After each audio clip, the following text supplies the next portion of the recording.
नमस्कार प्यारे साथियों, स्वागत है आप सभी का एक बार फिर से सारथी नर्सिंग क्लासेस के ऑनलाइन यूट्यूब चैनल के ऊपर, जहां पर आज के लेक्चर में हम डिस्कस करने वाले हैं फर्स्ट स्टेज ऑफ लेबर के बारे में। प्रीवियस लेक्चर के अंदर हमने देखा कि लेबर के दौरान कौन कौन सी स्टेज देखने को मिलती हैं और आज हम डिस्कस करेंगे फर्स्ट स्टेज ऑफ लेबर के बारे में कि यह क्या होती हैं, इसमें कौन कौन से इवेंट्स देखने को मिलते हैं। तो चलिए दोस्तों स्टार्ट करते हैं और इसमें देखते हैं कि फर्स्ट स्टेज के दौरान क्या क्या इवेंट्स होते हैं। During the first stage of labour, the body undergoes a series of physiological changes to prepare the birth canal for childbirth। यानी कि फर्स्ट स्टेज ऑफ लेबर के दौरान जो फीमेल बॉडी होती हैं वह undergoes A series of physiological changes, body के अंदर बहुत सारे सीरीज़ के अंदर फिजियोलॉजिकल चेंजेस देखने को मिलते हैं जो कि प्रिपेयर करते हैं, तैयार करते हैं बर्थ कैनाल को फॉर चाइल्ड बर्थ के लिए। यानी कि फर्स्ट स्टेज ऑफ लेबर के दौरान फीमेल बॉडी के अंदर सीरीज़ ऑफ फिजियोलॉजिकल चेंजेस देखने को मिलते हैं जो कि बर्थ कैनाल को, वेजाइना को चाइल्ड बर्थ के लिए प्रिपेयर करते हैं, तैयार करते हैं। This stage is characterised by the onset of regular contractions, cervical dilation and effacement. इस स्टेज के दौरान रेगुलर कॉन्ट्रैक्शंस देखने को मिलते हैं जिसके परिणाम स्वरूप सर्वाइकल डायलेशन होता है और इफेसमेंट होता है। यानी कि जो सर्विक्स होती हैं वह इफेस हो जाती हैं, थिन हो जाती हैं इस स्टेज के दौरान। The first stage of labour is further divided into 3 phases. जो फर्स्ट स्टेज ऑफ लेबर होता है यह फर्दर डिवाइड होती हैं 3 फेज के अंदर। इसमें से पहली फेज होती है अर्ली स्टेज, जिसके अंदर सर्वाइकल डायलेशन 1 सेंटीमीटर से 4 सेंटीमीटर देखने को मिलता है।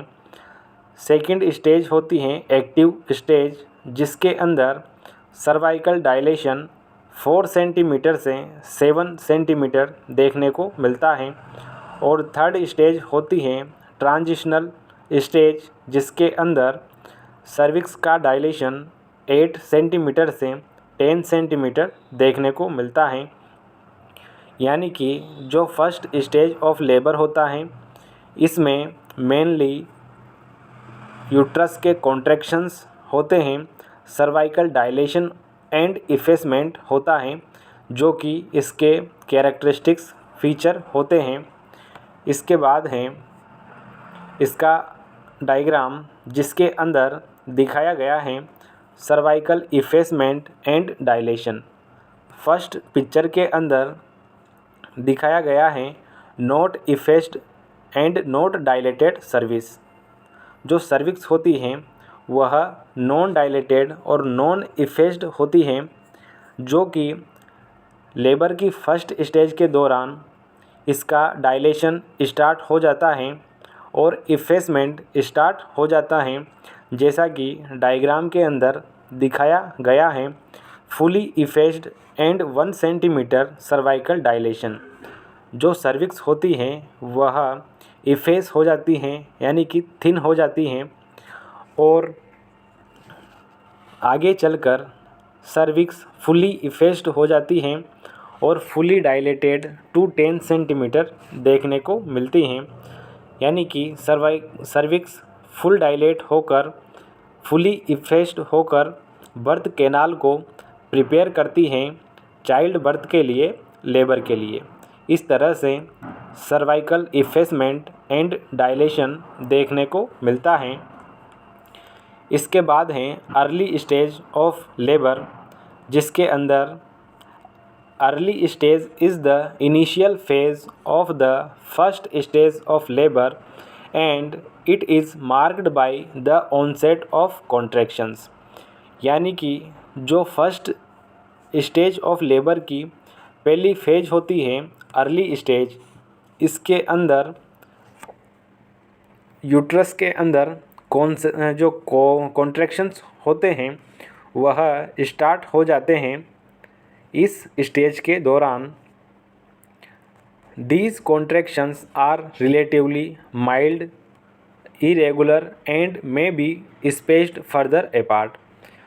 जो अर्ली स्टेज के दौरान कॉन्ट्रैक्शंस होते हैं यह माइल्ड होते हैं, धीरे होते हैं, इरेगुलर होते हैं और इनके बीच में गैप होता है दो कॉन्ट्रैक्शंस के बीच में। They gradually increase in frequency, intensity and duration as labour progresses. यानी कि जैसे जैसे प्रोग्रेस होती हैं लेबर की, वैसे वैसे जो कॉन्ट्रैक्शंस होते हैं वह ग्रेजुअली मीन्स प्रोग्रेशन के साथ साथ इनकी फ्रीक्वेंसी, तीव्रता, इंटेंसिटी यानी जो पावर होती हैं कॉन्ट्रैक्शंस करने की वह इंक्रीज़ हो जाती हैं, बढ़ने लगती हैं और जो ड्यूरेशन होती हैं कॉन्ट्रैक्शंस की वो भी बढ़ जाती हैं। इसके बाद हैं during this phase several physiological changes occurs. और इस फेज के दौरान कई सारे फिजियोलॉजिकल चेंजेस होते हैं बॉडी के अंदर। इनमें पहला है हार्मोनल चेंजेस कि फीमेल बॉडी के अंदर क्या हार्मोनल चेंज होता है। The hormone oxytocin is released from the pituitary gland in response to the contractions. जो ऑक्सीटोसिन हार्मोन होता है यह रिलीज़ होता है पिट्यूटरी ग्लैंड से कॉन्ट्रैक्शंस के रिस्पॉन्ड के कारण। यह पिट्यूटरी ग्लैंड से रिलीज़ होता है oxytocin hormone. Oxytocin stimulate uterine contractions. और जो ऑक्सीटोसिन हार्मोन होता है यह यूटेराइन कॉन्ट्रैक्शंस को स्टिमुलेट करता है, प्रेरित करता है and help establish a regular pattern of labour. और जो कॉन्ट्रैक्शंस होते हैं उनके रेगुलर पैटर्न को बनाने में हेल्प करता है oxytocin hormone. Prostaglandins hormone like substance are released which soften and ripen the cervix, preparing it for dilation. जो प्रोस्टाग्लैंडिन्स होते हैं यह हार्मोन लाइक सब्सटेंस होते हैं जो कि कॉन्ट्रैक्शंस के दौरान रिलीज़ होते हैं और यह सर्विक्स को सॉफ्ट करते हैं, राइपन्स मीन्स थिन करते हैं, पतली करते हैं, प्रिपरेशन सर्विक्स के डायलेशन के लिए प्रिपेयरिंग करते हैं, तैयार करते हैं। इसके बाद हैं सर्वाइकल चेंजेस कि सर्विक्स के अंदर क्या क्या चेंज होते हैं। The cervix undergoes effacement which is the thinning and shortening of the cervix. इस दौरान जो सर्विक्स होती है उसमें इफेसमेंट होता है, सर्विक्स थिन हो जाती हैं जो कि thinning and shortening of cervix कहलाती हैं। यानी कि इफेसमेंट एक प्रकार की सर्विक्स की शॉर्टनिंग एंड थिनिंग होती हैं।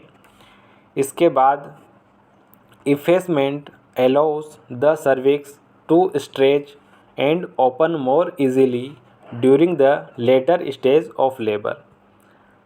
इफेसमेंट एलो करता है, परमिट करता है सर्विक्स को टू स्ट्रेच खिंचाव के लिए and open more easily open होने के लिए during the later stage of labour, यानी अगली लेबर स्टेजेस के अंदर स्ट्रेच होने के लिए और ओपन होने के लिए परमिट करता है, एलो करता है इफेसमेंट।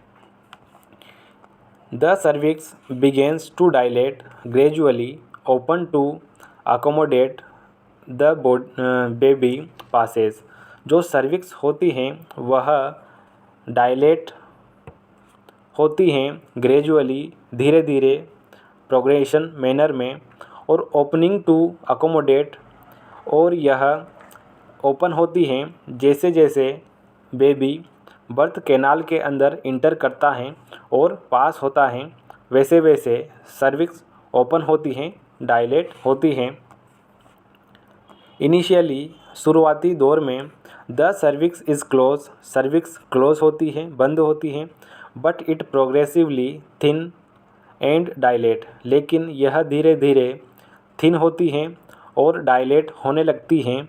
मेजर्ड इन सेंटीमीटर, जिसे सेंटीमीटर के अंदर मेज़र किया जा सकता है या किया जाता है।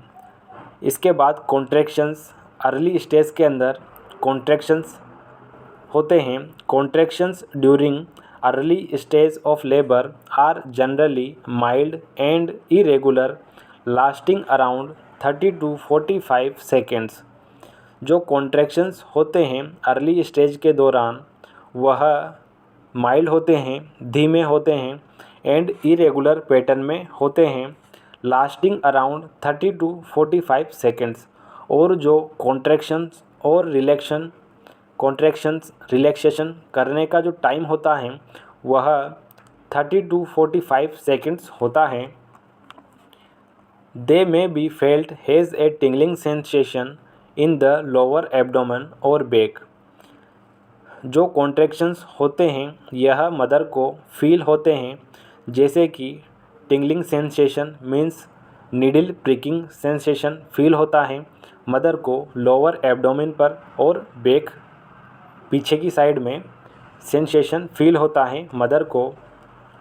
These contractions help stimulate the release of oxytocin and promote the effacement and dilation of the cervix। यह कॉन्ट्रैक्शंस हेल्प करते हैं ऑक्सीटोसिन के रिलीज़ के लिए, ऑक्सीटोसिन को स्टिमुलेट करते हैं, एंड प्रमोट द इफेसमेंट, जो कि इफेसमेंट को और सर्वाइकल डायलेशन को बढ़ाते हैं, प्रमोट करते हैं। इसके बाद हैं सेकंड स्टेज, एक्टिव लेबर या एक्टिव स्टेज।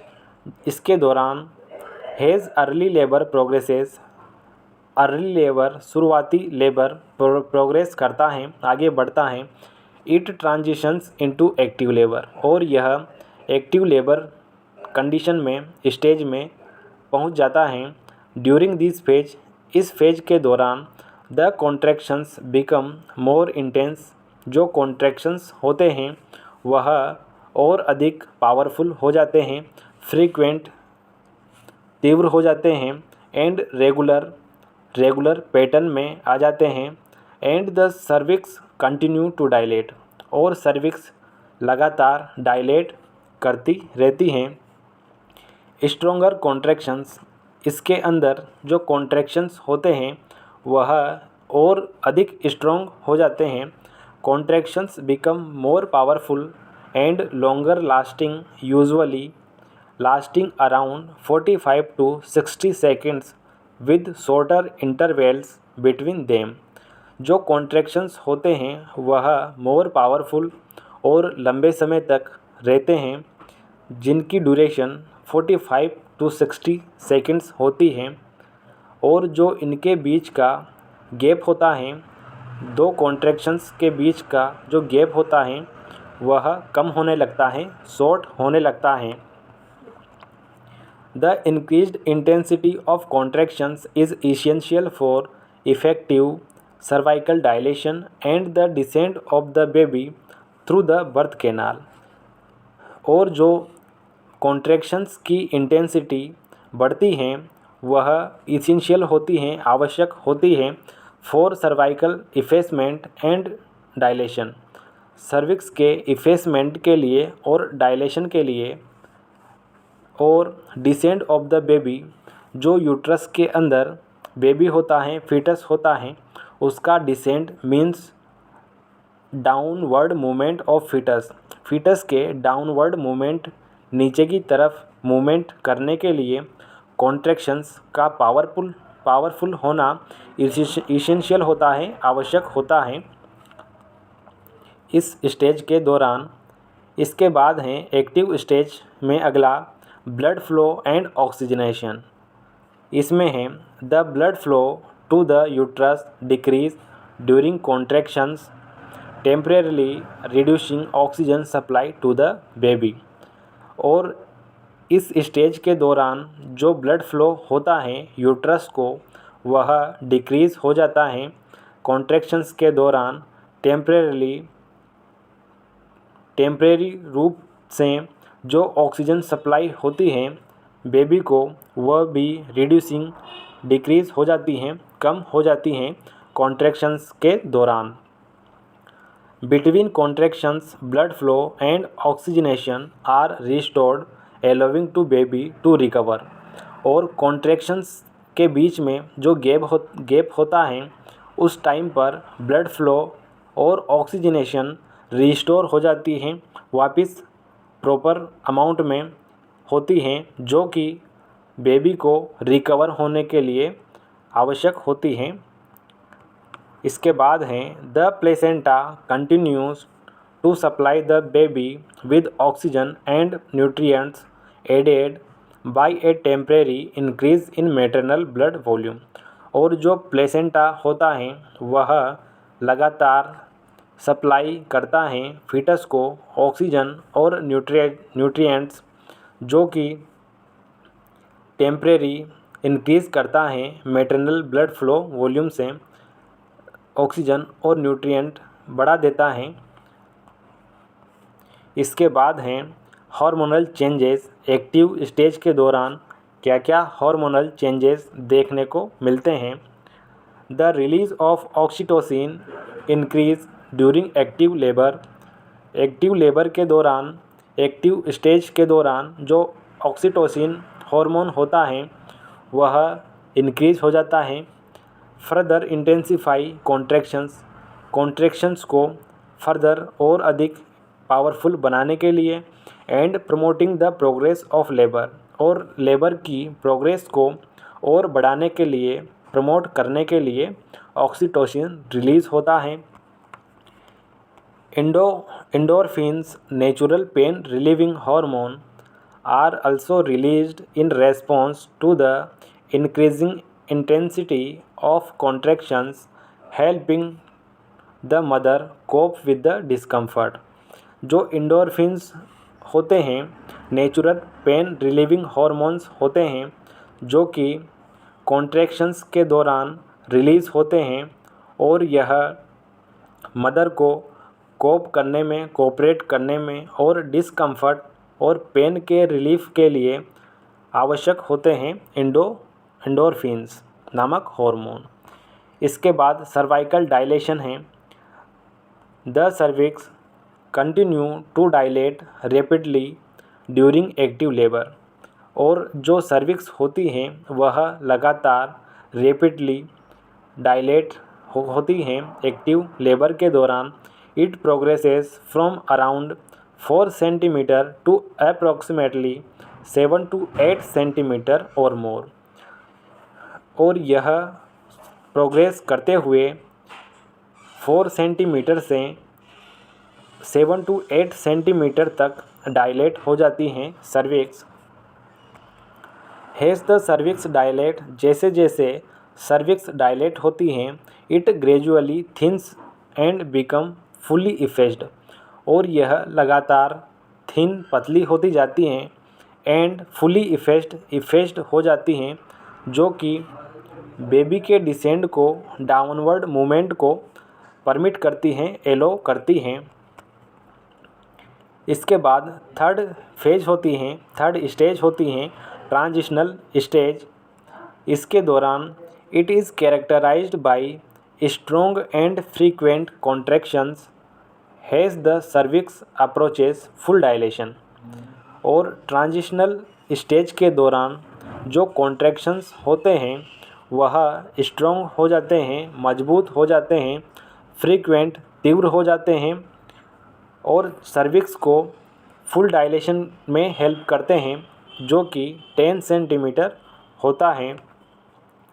इंटेंस कॉन्ट्रैक्शंस, जो कॉन्ट्रैक्शंस होते हैं वह मोर पावरफुल हो जाते हैं, इंटेंस हो जाते हैं।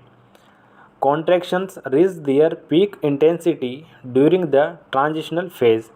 जो कॉन्ट्रैक्शंस का पीक लेवल होता है, हाईएस्ट इंटेंसिटी होती हैं, वह ट्रांजिशनल फेज के दौरान देखने को मिलती हैं। They are powerful lasting up to 90 seconds and occurs every 2 to 3 minutes. और यह कॉन्ट्रैक्शंस मोर पावरफुल होते हैं जो कि 90 सेकेंड्स तक रहते हैं और दो कॉन्ट्रैक्शंस के बीच का गैप भी कम हो जाता है, जो कि 2 से 3 मिनट का देखने को मिलता है। इसके बाद हैं these intense contractions help complete the dilation of the cervix preparing for the second stage of labour. और जो यह कॉन्ट्रैक्शंस मोर पावरफुल होते हैं, यह हेल्प करते हैं सर्विक्स के कंप्लीट डायलेशन के लिए। कंप्लीट डायलेशन होने पर जो थर्ड स्टेज होती हैं, यह next second stage of labour के अंदर कन्वर्ट हो जाती हैं, चली जाती हैं। Basically second stage of labour के दौरान जो फीटस होता है उसकी डिलीवरी होती है, डिलीवरी देखने को मिलती हैं फीटस की। Increase pressure and discomfort. Transitional phase के दौरान जो लेडी होती हैं उसमें ब्लड प्रेशर भी बढ़ जाता है और डिस्कम्फर्ट भी देखने को मिलता है। The pressure on the lower back, pelvis and rectum intensify during the transition phase causing increased discomfort for the mother। और इस फेज के दौरान मदर के लोअर बैक, पेल्विस, रेक्टम के ऊपर प्रेशर बढ़ जाता है। Intensify during the transitional phase. और ट्रांजिशनल फेज के दौरान कॉन्ट्रैक्शंस मोर इंटेंसिफाई हो जाते हैं, जो कि कोज करते हैं, कारण बनते हैं डिस्कम्फर्ट का, जो कि डिस्कम्फर्ट कोज करते हैं मदर के अंदर। The babies head descend deeper into the pelvis exerting additional pressure on the surrounding structures. और जब फीटस का हेड डिसेंड होता है, नीचे की ओर मूवमेंट करता है डीपर इनटू द पेल्विस, जो बर्थ कैनाल होती हैं, पेल्विस होती हैं, उसके अंदर एक्सर्टिंग एडिशनल प्रेशर, जो कि बर्थ कैनाल के सराउंडिंग की स्ट्रक्चर्स के ऊपर प्रेशर क्रिएट करते हैं, जिसकी वजह से मदर को डिस्कम्फर्ट फील होता है। इसके बाद इसमें हार्मोनल चेंजेस देखते हैं। हार्मोनल चेंजेस क्या क्या होते हैं। Oxytocin level surge during the transitional phase facilitating strong and effective contractions. जो ऑक्सीटोसिन हार्मोन होता है उसका level surge means highest level पर देखने को मिलता है, पीक लेवल पर देखने को मिलता है। फैसिलिटेटिंग, जो कि फैसिलिटी प्रोवाइड करता है कॉन्ट्रैक्शंस को स्ट्रॉन्ग करने में और इफ़ेक्टिव यूटेराइन कॉन्ट्रैक्शंस में। इसके बाद हैं the release of adrenaline increase providing an energy boost for the mother to cope with the increasing intensity of labour. इस दौरान एड्रेनलिन नामक हार्मोन रिलीज़ होता है, जो कि प्रोवाइड करता है एनर्जी मदर को कोप